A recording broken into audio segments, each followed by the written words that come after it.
आज थाने आए हुए हैं, क्या है पूरा मामला?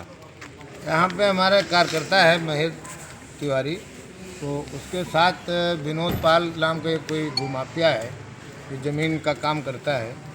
उसने उसके साथ मारपीट किया और उसको ज़मीन पे गिरा करके ईंटे से कुचल के बहुत मारा, सर पूरा फट गया। तो उसने मुझे जब फ़ोन किया तो मैंने कहा तुम थाने पे जाओ बर्रा में, मैं एसओ को बोलता हूँ मुकदमा लिखने के लिए, कार्रवाई करने के लिए। लेकिन वो यहाँ पे आ गया था करीब 6 बजे। इसके बाद फिर किसी ने सुना नहीं थाने में। फिर वो चला गया पट्टी कराने के लिए प्रिया नर्सिंग होम। फिर लौट करके आया, फिर यहाँ कोई नहीं सुन रहा है। फिर मुझे फ़ोन किया तो हम लोग देहात में थे किसी कार्यक्रम में। फिर कार्यक्रम छोड़ करके हम और मंत्री जी दोनों लोग बर्रा थाने में आए।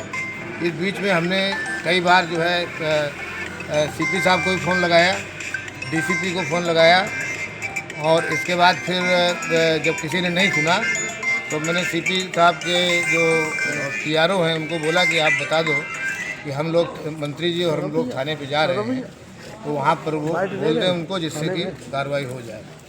लेकिन फिर कोई जवाब नहीं आया। डीसीपी का फ़ोन आया तो उन्होंने कहा मैं छुट्टी में हूँ, मैं एसीपी को भेज रहा हूँ। अभी प्रदर्शन के बाद क्या कार्रवाई हुई है? अभी एसीपी आए हैं, उनके आने के बाद अब शायद मेडिकल के लिए भेजा है। लेकिन मैं समझता हूँ कि 6 बजकर के से ले करके इस समय करीब 10:30 बजा है, 4.5 घंटे हो गए।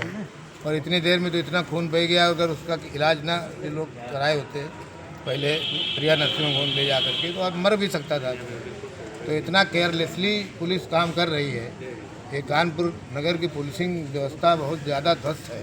अभी आपसे पुलिस अधिकारियों ने कोई आश्वासन दिया है किसी प्रकार का? अब हमको तो यही कहा कि मैं उनको पकड़वाता हूँ जो अपराधी हैं, और उनके खिलाफ जो है कड़े कार्रवाई करते हैं। धारा 3(7) के अंतर्गत मुकदमा लिखने के लिए आदेश किया है एसीपी साहब ने।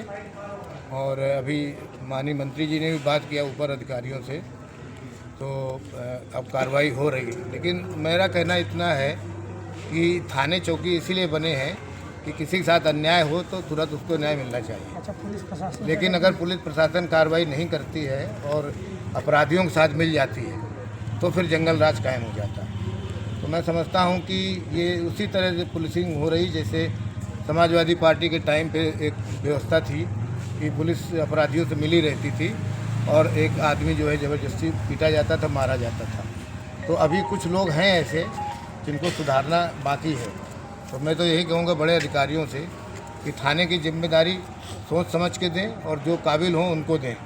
जो है, अगर जो लोग काबिल नहीं हैं, those who are not able to control the law and order situation of the police station, the area allotted to them, they should leave the post and they should do some other job, other work. They are not fit for the police station officer. ये मैं request करता हूँ जो बड़े अधिकारी हैं कि ऐसे लोगों को थाने से हटा करके और किसी दूसरे काम पे लगा दें, और जो काम करने वाले लोग हैं उनको थाने में बैठा लें।